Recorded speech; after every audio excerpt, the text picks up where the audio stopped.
गांधी जी हिंदू महिलाओं को आत्महत्या करने के नए नए उपाय बता रहे थे।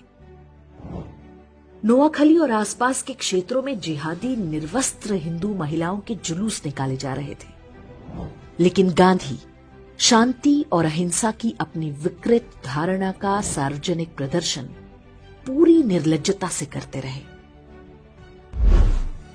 19 अक्टूबर को कलकत्ता के अमृत बाजार पत्रिका में एक समाचार छपा जिसमें नोआखली के विभूति भूषण दास के हवाले से शीर्षक दिया गया, वी ऑल हैव बिकम मुस्लिम। इसमें बताया गया कि नोआखली में अधिकांश हिंदू पुरुषों को काट डाला गया है, महिलाओं और बच्चों को जबरन मुसलमान बना दिया गया, उन्हें गोमांस खिलाया जा रहा है और 5 वक्त नमाज पढ़ने का आदेश दिया गया है। बंगाल के तत्कालीन गवर्नर ने भी अपनी रिपोर्ट में इसकी पुष्टि की। नोआखली में जिन पुरुषों की हत्या की गई, उनकी विधवाओं का निकाह उनके ही पति के हत्यारे के साथ पढ़वाया गया। बूढ़े मौलवियों की गिद्ध दृष्टि छोटी बच्चियों पर थी, जिन्हें वे अपनी हवस का शिकार बना सके। गांधी के कहने पर कांग्रेस के तत्कालीन अध्यक्ष आचार्य कृपलानी और उनकी पत्नी सुचेता कृपलानी नोआखली के दौरे पर गईं। आचार्य कृपलानी ने अपनी पुस्तक Gandhi his life and thoughts में लिखा है कि हमारी मुलाकात बंगाल के मुख्यमंत्री सुहरावर्दी और गवर्नर फ्रेडरिक बरूच से हुई।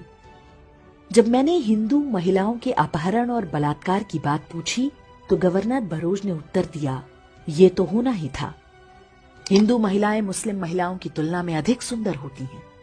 मेरा मन किया कि मैं उन्हें वहीं पर पीट दूं, लेकिन मैंने खुद को रोक लिया।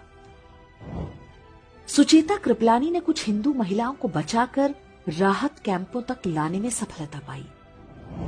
पीर गुलाम सरवर हुसैनी इस बात से इतना भड़क गया कि उसने फतवा जारी करके कहा कि जो भी सुचेता कृपलानी के साथ बलात्कार करेगा उसे गाजी की उपाधि दी जाएगी। इसका परिणाम हुआ कि सुचेता कृपलानी हर समय अपने साथ जहर का कैप्सूल रखा करती थी। नोआखली नरसंहार शुरू होने के पूरे 1 महीने बाद गांधी ने वहां का दौरा किया। वे सबसे पहले पास के टिपरा नाम के स्थान पर गए। यहां दंगा पीड़ित हिंदुओं के लिए राहत शिविर चला रही सुचेता कृपलानी के साथ गांधी की मुलाकात हुई।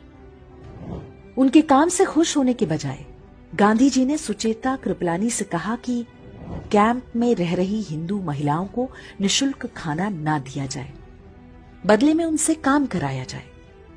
गांधी जी ने सुचेता कृपलानी को यह निर्देश भी दिया कि वे इन हिंदू महिलाओं से कहें कि वे वापस अपने गांव में जाकर मुसलमानों के साथ मिलजुल कर रहें, चाहे उनकी जान ही क्यों ना चली जाए।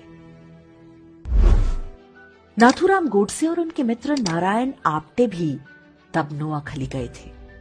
वहां पर वे राहत कैंपों में रह रहे हिंदुओं की सेवा करते थे।